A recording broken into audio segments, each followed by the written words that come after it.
Hello and welcome to the Top of Off Cricket Podcast. I am your host, Kevin Henry. And as usual, we are talking everything West Indies cricket.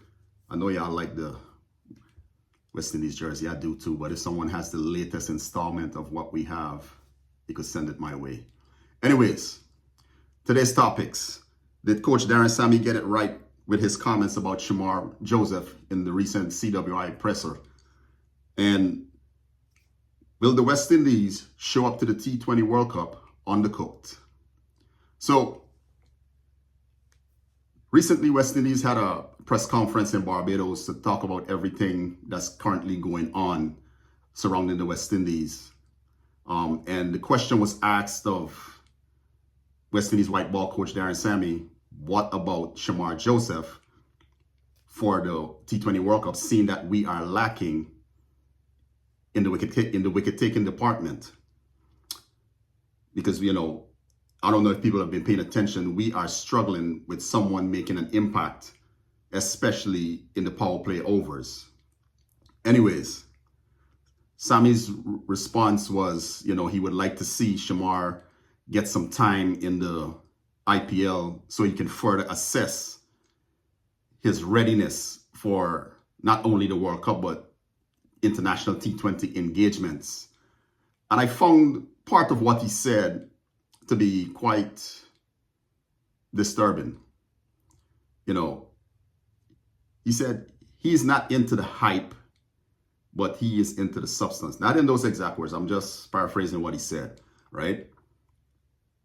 What more substance do you need from Shamar Joseph? That's what I would like to know. That match that Shamar Joseph single-handedly won for the West Indies, I would say is a more pressurized environment than the T20 World Cup, than the IPL. Given the opportunity, many players would much rather be in that Gabba Test match, in that high-stakes match, as opposed to the T20 World Cup. I would say that. Take this into consideration, Darren Sammy. West Indies hadn't won there since I think it was 1989. That's a long time. The last team to win there was India. I think they were being led by Ajinkya Rahane at the time. Had a young Indian team. COVID was rearing its head. And they managed to not only win that match at the Gabba, but also the series. But I don't think we need to see anything else from Shamar Joseph in terms of his wicket-taking ability. It has been proven at the West Indies first-class level. It has been proven at the A-team level, where he went to South Africa and essentially led the bowling attack as the rookie. He went into Australia, hostile ground, hostile territory, and absolutely dominated some of the premier batsmen in the world. What else do you need? Fast bowling is fast bowling. The same basic tenets apply. Can you take wickets? Can you bowl a consistent line and length? Can you bowl fast and bowl a consistent line and length? Can you create wicket-taking opportunities? You yourself, Darren Sammy, said that he bowls good lines and lengths. He bowls with good pace. Let me take you back to recent history, Darren Sammy. West Indies did not see the value in Jofra Archer. England turned and said, you know what? This guy is a gem. This is a diamond in the rough. We're going to polish him up. They rushed his naturalization to get him into the 2019 World Cup. The rest is history. Jofra Archer led England to that 2019 World Cup. He bowled the decisive overs because we could not see the value in him a few years back, prior to that. So he took his talents, just like LeBron James took his talents to Miami. Jofra Archer took his talents to England. Let me give you another example, Darren, Sammy. David Warner had not played a competitive match in first class cricket. He was playing great cricket. And Australia said, hey, look, David, come play for us. We'll give you a chance.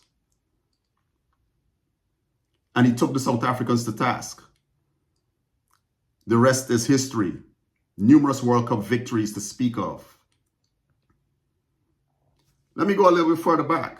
Virat Kohli, fresh off of the 2008 Under-19 World Cup. India said, we've seen enough. You're in the senior team.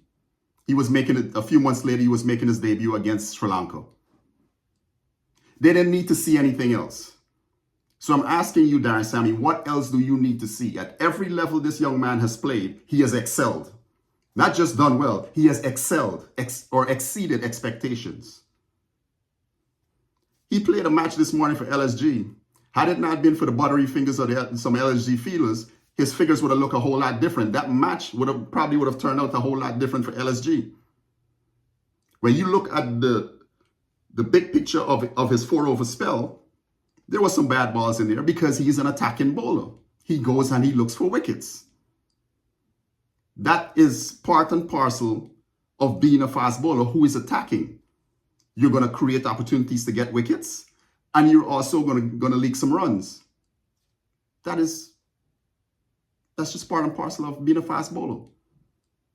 I thought it was a good first outing.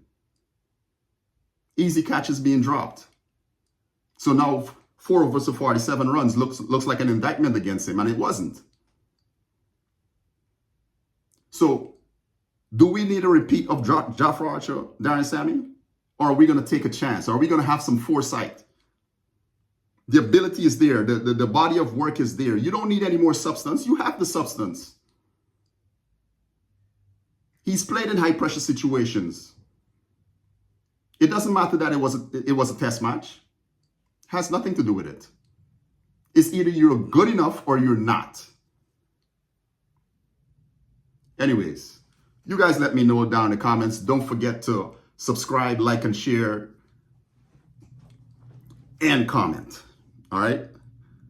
Second part of the podcast today is, will the West Indies show up to the T20 World Cup undercooked?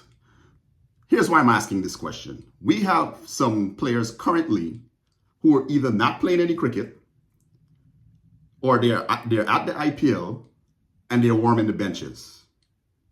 Let's take a look at some players who are warming the benches. Johnson Charles, Kyle Mayers, Sharfane Rutherford, Alzari Joseph. Those are some key men as it relates to West Indies the West Indies T20 side. Those are some key players. And right now it's not a good look to see we have Akil Hussain not playing, Obed McCoy not playing,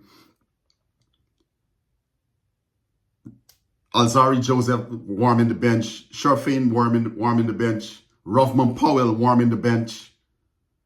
It's just not a good look, right? Those are some key players.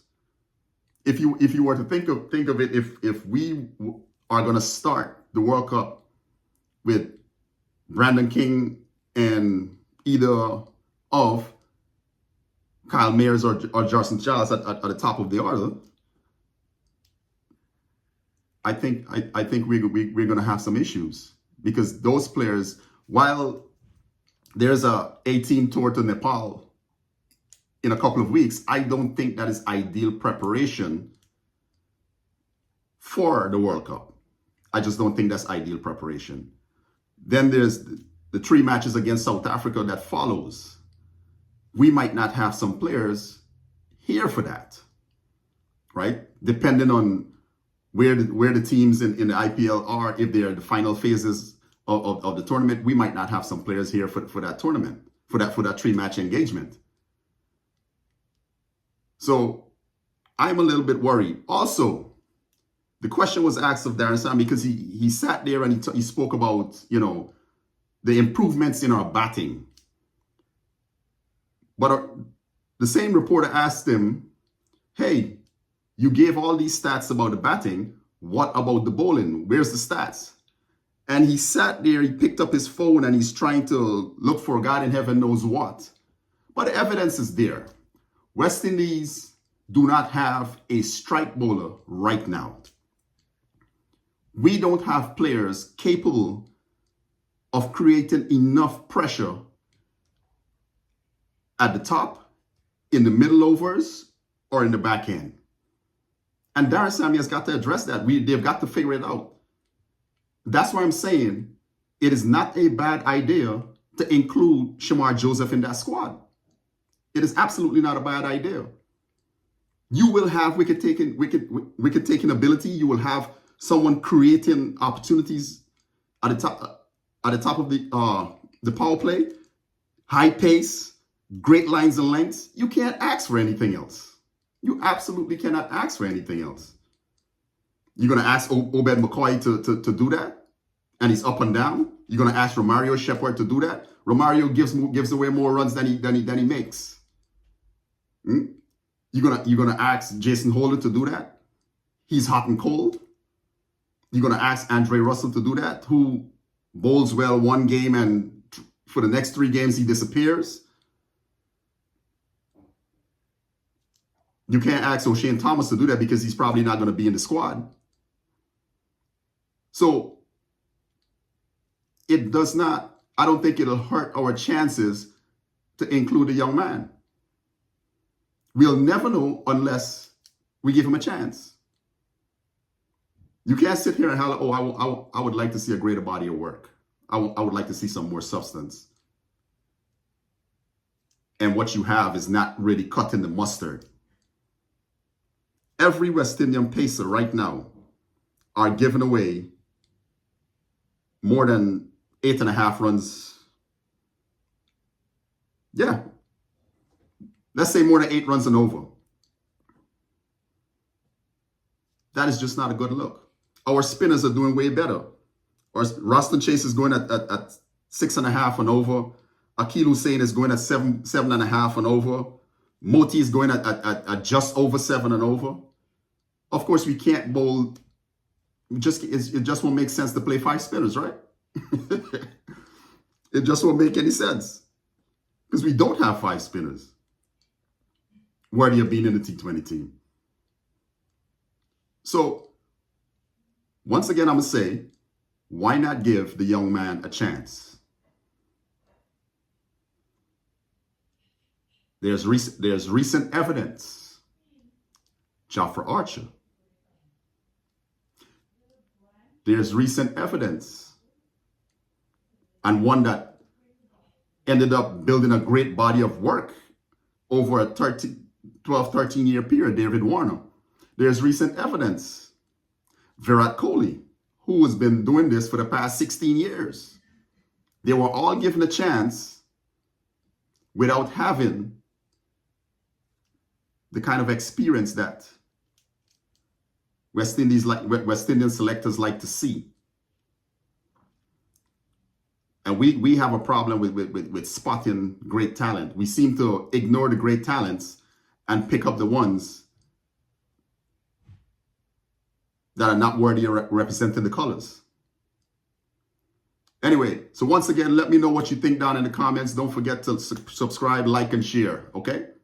This is Kevin Henry with the Top of Our Podcast. See you next time.